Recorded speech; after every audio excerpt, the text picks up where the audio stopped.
Hello, good morning! Welcome to my vlog. Ako nga po pala si Mrs. Juan, ang inyong housewife by heart and teacher by profession. Sinimulan ko nga ang aking araw ng pagdarasal at paghingi ng guidance kay Lord. Tapos magdasal ay dumiretso na ako sa kusina para mag-init ng tubig para sa aking Aminin nyo mga mare, hindi kayo magsisimula sa inyong umaga kung hindi kayo nakapagkape, di ba? Kape tayo mga mare. Pagkatapos ko nga magkape ay bumaba na ako at sisimulan ko ng linisin ang hagdan. Kumuha ako ng mop at inisa-isa ko ng imap ang bawat hagdan. Pagkatapos sa hagdan ay dumiretso na ako sa kusina para maghugas ng mga pinggan. Pagkatapos kong ang maghugas ay nagsimula na rin akong magwalis sa sahig. Pagkatapos kong magwalis ay kinuha ko naman ng mop para imap ang sahig. Pagkatapos ko ngang mag-mop ay pumunta naman ako sa CR at dito naman ako maglilinis. Sinimulan ko na ngang linisin ang CR sa pagkuskus ng sahig.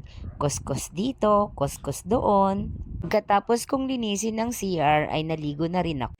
Sala naman ang aking winalisan pagkatapos kong maligo.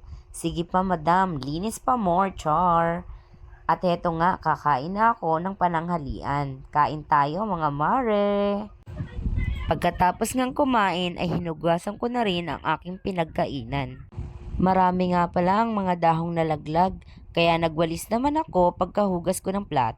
Kinuha ko na rin ang mga nilabhang kong damit noong Sabado, dahil ang Sabado ay aking labaday. Pagkatapos ay tinupi ko na rin ang mga damit. Pagkatapos ko ngang magtupi ay nagsimba naman ako. Time na, kaya nagprepare naman ako ng aming kakainin para sa gabihan. Ito nga pala ang aking niluto, adobong talong at sitaw with tokwa. Kain tayo ulit mga mare. Sarap! At pagkatapos kong kumain ay kinuha ko naman ang aking laptop para maghanda sa klase ko kinabukasan. So ito nga pala ay Linggo at Lunes na bukas, so kailangan ng maghanda ni teacher para sa kanyang mga lesson. Nakakapagod ang araw na ito, pero thank you Lord, natapos ko lahat.